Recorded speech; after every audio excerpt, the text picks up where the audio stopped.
ರಾಜ್ಯಕ್ಕೆ ಮುಂಗಾರು ಎಂಟ್ರಿ ಕೊಟ್ಟಿದ್ದಷ್ಟೇ ಗಟ್ಟಿ, ಬಟ್ ಮಳೆ ಮಾತ್ರ ಆಗ್ತಾ ಇಲ್ಲ.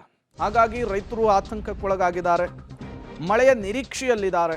ರಾಜ್ಯದ ಎಲ್ಲ ಜಿಲ್ಲೆಗಳಲ್ಲೂ ಕೂಡ ಮಳೆ ಕೊರತೆ ರೈತರಿಗೆ ಆಘಾತ ಕೊಟ್ಟಿದೆ. ಈ ಬಾರಿ ಮುಂಗಾರು ಅಭಾವ, ರಾಜ್ಯಕ್ಕೆ ಬರಸಿಡಿಲು.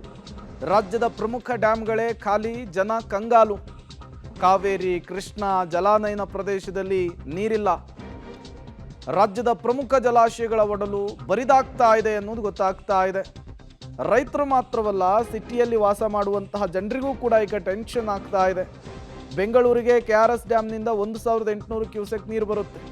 ಬಟ್ ಈಗ KRS ಡ್ಯಾಮ್ನಲ್ಲೂ ಕೂಡ ನೀರಿನ ಮಟ್ಟ ದಿನದಿಂದ ದಿನಕ್ಕೆ ತಗ್ತಾ ಇದೆ. ಮುಂದಿನ ಒಂದು ವಾರದೊಳಗಾಗಿ ಮಳೆ ಬರದೇ ಹೋದರೆ ಪರಿಸ್ಥಿತಿ ಮತ್ತಷ್ಟು ಬಿಗಡಾಯಿಸುವಂತಹ ಸಾಧ್ಯತೆ ಇದೆ. ಜನ ಹನಿ ನೀರಿಗೂ ಕೂಡ ಹಾಹಾಕಾರ ಪಡಬೇಕಾದಂತಹ ಪರಿಸ್ಥಿತಿ ನಿರ್ಮಾಣವಾಗ್ತಾ ಇರುವಂಥದ್ದು. ಹಾಗಾದರೆ ಪ್ರಮುಖ ಡ್ಯಾಮ್ಗಳಲ್ಲಿ ನೀರಿನ ಮಟ್ಟ ಹೇಗಿದೆ? ಮೊದಲನೇದಾಗಿ KRS ಡ್ಯಾಮ್ ಒಟ್ಟು ಎತ್ತರ ಇರುವಂಥದ್ದು. ಮೊದಲನೇದಾಗಿ ಲಿಂಗನಮಕ್ಕಿ ಜಲಾಶಯವನ್ನು ನೋಡೋಣ. ಒಟ್ಟು ಎತ್ತರ 1819 ಮೀಟರ್ ಇದೆ. ಇಂದಿನ ನೀರಿನ ಮಟ್ಟ ಇರುವಂಥದ್ದು 1745 ಮೀಟರು.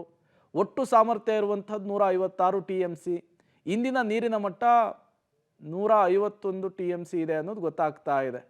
ಇನ್ನು KRS ಜಲಾಶಯದ ಡೀಟೇಲ್ಸ್ ನಿಮ್ಮ ಮುಂದೆ. ಒಟ್ಟು ಎತ್ತರ 124.80 ಅಡಿ ಇದೆ. ಇಂದಿನ ನೀರಿನ ಮಟ್ಟ 81 ಅಡಿ ಇದೆ ಅನ್ನೋದು ಗೊತ್ತಾಗ್ತಾ ಇದೆ. ಒಟ್ಟು ಸಾಮರ್ಥ್ಯ 49 TMC ಇರುವಂಥದ್ದು. ಇವತ್ತಿನ ನೀರಿನ ಪ್ರಮಾಣ ಇರುವಂಥದ್ದು 11 TMC.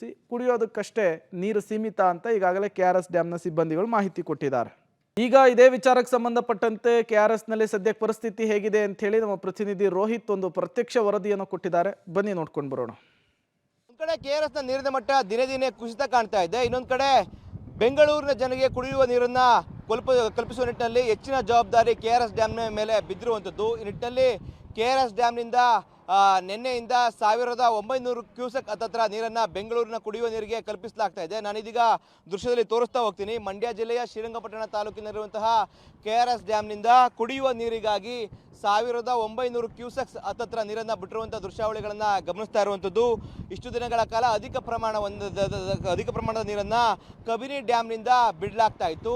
ಆದರೆ ಇದೀಗ ಕಬಿನಿ ಡ್ಯಾಮ್ನಲ್ಲಿ ಅಪಾರ ಪ್ರಮಾಣದಲ್ಲಿ ನೀರಿನ ಮಟ್ಟ ಕುಸಿತ ಆಗಿರುವಂಥ ಹಿನ್ನೆಲೆಯಲ್ಲಿ ಇದೀಗ KRS ಡ್ಯಾಮ್ನಿಂದ ಅಧಿಕ ಪ್ರಮಾಣದಲ್ಲಿ ನೀರನ್ನು ಹರಿಸಲಾಗ್ತಾ ಇದೆ. ಇಷ್ಟು ದಿನಗಳ ಕಾಲ 450 ಕ್ಯೂಸೆಕ್ ನೀರನ್ನು ಕುಡಿಯುವ ನೀರಿಗಾಗಿ ಬಳಕೆ ಮಾಡಿಕೊಳ್ಳಲಾಗ್ತಾ ಇತ್ತು. ಆದರೆ ನಿನ್ನೆಯಿಂದ 1900 ಕ್ಯೂಸೆಕ್ ಹತ್ತತ್ರ ನೀರನ್ನು ಏನು ಕುಡಿಯುವ ನೀರಿಗಾಗಿ ಬಳಕೆ ಮಾಡ್ಕೊಳ್ತಾ ಇರುವಂಥ ದೃಶ್ಯಾವಳಿಗಳನ್ನ ಗಮನಿಸ್ತಾ ಇದ್ದೀವಿ.